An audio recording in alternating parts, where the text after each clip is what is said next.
I finished filming and was heading down the long stairway, but as I was getting close to the car, I blacked out.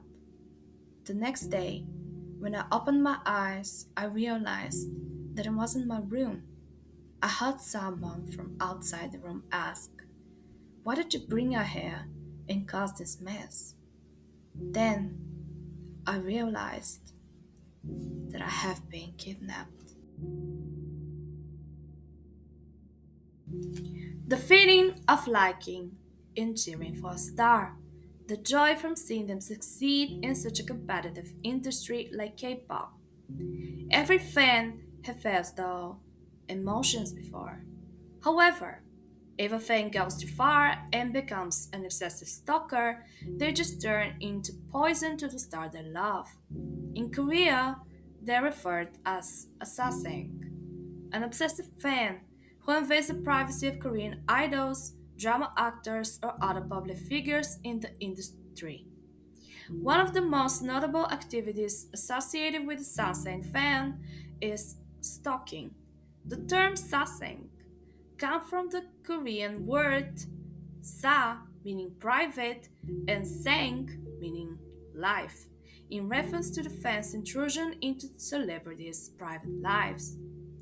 According to the estimates of celebrity managers in the Korean media, popular Korean celebrities may have between 500 and 1,000 Sasaeng fans and be actively followed by about 100 Sasaeng fans every single day.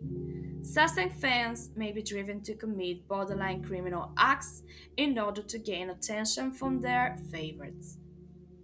Examples of such acts may include seeking out celebrities at their dorms or homes, spreading rumors, stealing their personal belongings or information, harassing family members, and sending idols gifts such as lingerie. As a result of Sassing's preference being social media, a preconception about K pop fans is established with a misunderstanding that the entire fandom displays the same stalker behavior as Sasaengs do. Ippon is a South Korean singer, TV, and radio host. She made her debut in 1993 as part of the third open recruitment for talent at SBS. She began appearing in several shows and became one of the first female radio hosts in Korea. Nicknamed Black Bean for her dark skin color, she was loved by many for her healthy and urban image. The story I will tell today takes place in the late 1990s, the height of Ebon's popularity. On one cold winter day, while Ebon was busy with an MV shoot, her manager went out to prepare the heater in the car. After about 20 minutes, Ebon was walking down the stairs to get into the car after the filming of the MV was over. And unfortunately, that's where her memory will end for that day because she blacked out.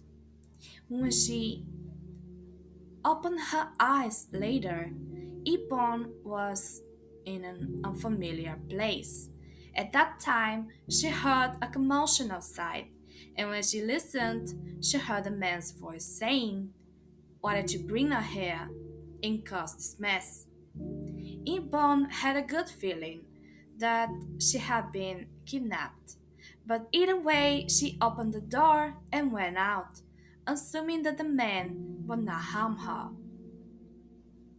She straight up asked her captors, "Why am I here?" And the captors answered, "I'm sorry. This happened because my brother liked you too much." Ipon handled the situation like a true badass though, gathered her composure, and asked her kidnappers to give her a tour of the town they were in since she hadn't been in it before. She decided that befriending them was the best decision in a situation like this one.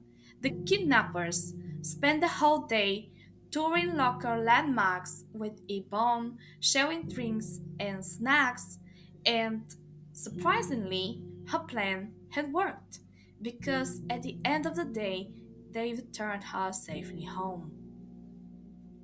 But the story didn't end there.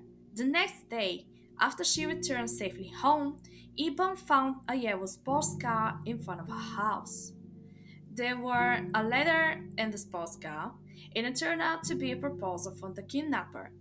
Yvonne returned the car later, but the kidnapper tried to woo her several times, and when she rejected him every single time, the kidnapper said this woman is too stubborn and just gave up.